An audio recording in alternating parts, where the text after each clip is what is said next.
1,000 live bats fluttered from the walls and ceiling, while 1,000 more swooped over the tables in low black clouds, making the candles and the pumpkins stutter. The feast appeared suddenly on golden plates, as it had at the start of term banquet. Harry was just helping himself to a jacket potato when Professor Quirrell came sprinting into the hall, his turban askew and terror on his face. Everyone stared as he reached Professor Dumbledore's chair, slumped against the table and gasped, "Troll! In the dungeons! Thought you ought to know!" Then he sank to the floor in a dead faint. There was an uproar. It took several purple firecrackers exploding from the end of Professor Dumbledore's wand to bring silence.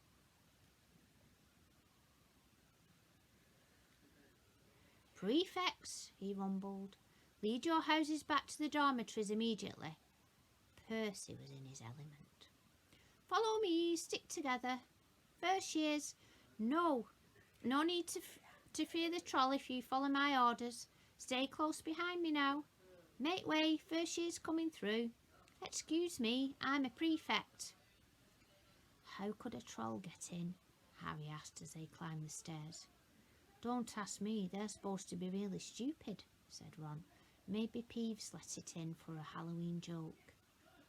They passed different groups of people hurrying in different directions.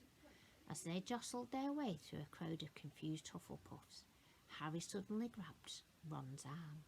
"I've just thought. Hermione." "What about her?" "She doesn't know about the troll." Ron bit his lip. "Oh, all right," he snapped. "But Percy better not see us."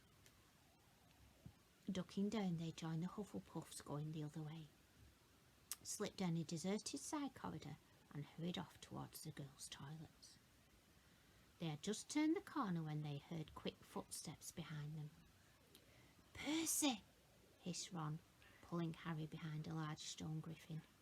Peering around it, however, they saw not Percy but Snape. He crossed the corridor and disappeared from view. "What's he doing?" Harry whispered. "Why isn't he down in the dungeons with the rest of the teachers?" "Search me." Quickly as possible, they crept along the next corridor after Snape's fading footsteps. "He's heading for the 3rd floor," Harry said, but Ron held up his hand. "Can you smell something?" Harry sniffed, and a foul stench reached his nostrils. A mixture of old socks and the kind of public toilet no one seems to clean. And then they heard it. A low grunting and the shuffling footfalls of gigantic feet. Ron pointed. At the end of a passage to the left, something huge was moving towards them. They shrank into the shadows and watched as it emerged into a path of moonlight. It was a horrible sight. 12 feet tall, its skin was dull, granite grey, its great lumpy body like a boulder, with its small bald head perched on top like a coconut. It had short, thick legs, as thick as tree trunks, with flat, horny feet. The smell coming from it was incredible. It was holding a huge wooden club which dragged along the floor because its arms were so long. The troll stopped next to a doorway and peered inside it. It waggled its long ears, making up its tiny mind, then slouched slowly into the room. "The key's in the lock," Harry muttered. "We could lock it in." "Good idea," said Ron nervously.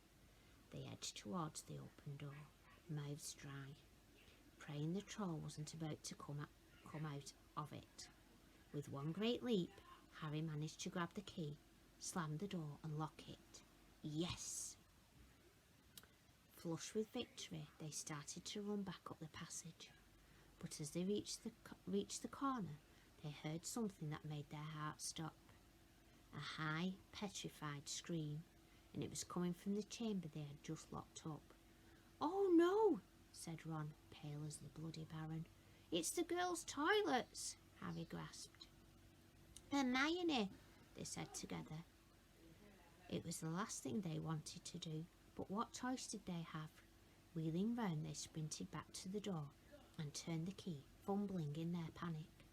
Harry pulled the door open. They ran inside. Hermione Granger was sinking against the wall opposite, looking as if she was about to faint. The troll was advancing on her, knocking the sinks off the wall as it went. "Confuse it," Harry said desperately to Ron, and seizing a tap, he threw it as hard as he could against the wall. The troll stopped a few feet from Hermione. It lumbered about, blinking stupidly, to see what had made the noise. Its mean little eyes saw Harry. It hesitated, then made for him instead, lifting its club as it went. "Oi, pea-brain!" yelled Ron from the other side of the chamber, and he threw a metal pipe at it. The troll didn't seem to make the pipe. The troll didn't even seem to notice the pipe hitting its shoulder, but it heard the yell and paused again, turning its ugly snout towards Ron instead, giving Harry time to run around it. "Come on, run, run!" Harry yelled at Hermione, trying to pull her towards the door, but she couldn't move. She was still flat against the wall, her mouth open with terror. The shouting and the echoes seemed to be driving the troll berserk. It roared again and stepped towards Ron, who was nearest and had no way to escape. Harry then did something that was both very brave and very stupid.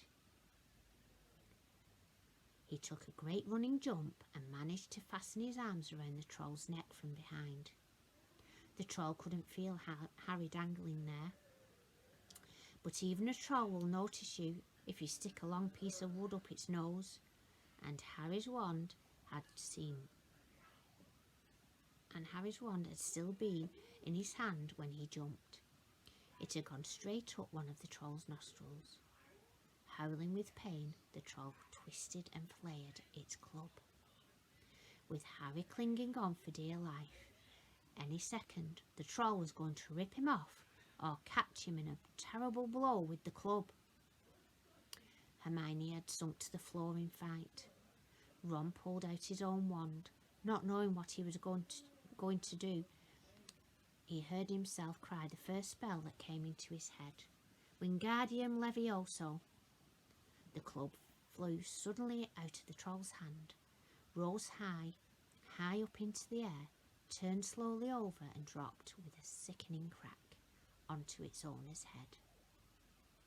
The troll swayed on the spot and then fell flat on his face, with a thud that made the whole room tremble. Harry got to his feet. He was shaking and out of breath. Ron was standing there with his wand still raised, staring at what he'd done.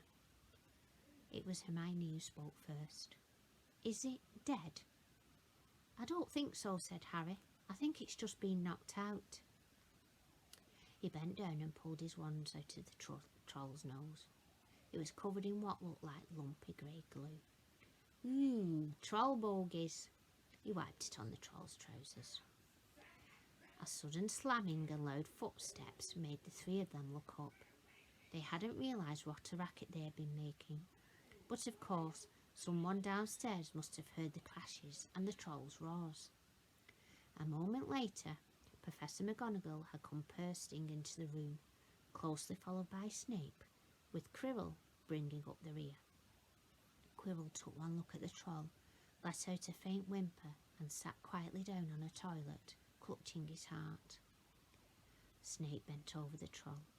Professor McGonagall was looking at Ron and Harry. Harry had never seen her look so angry.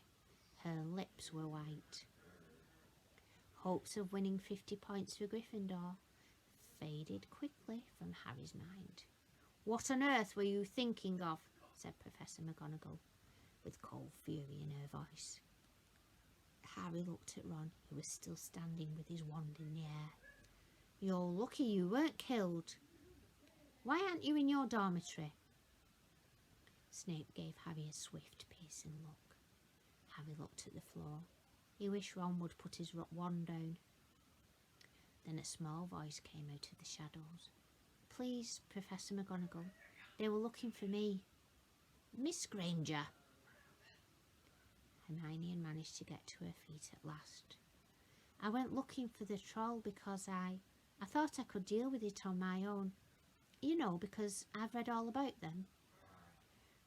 Ron dropped his wand. Hermione Granger, telling a downright lie to a teacher? If they hadn't found me, I'd be dead now. Harry stuck his wand up its nose and Ron knocked it out with its own club. They didn't have time to come and fetch anyone. It was about to finish me off when they arrived. Harry and Ron tried to look as though this story wasn't new to them. Well, in that case, said Professor McGonagall, staring at the three of them. Miss Granger, you foolish girl, how could you think of tackling a mountain troll on your own? Hermione hung her head. Harry was speechless.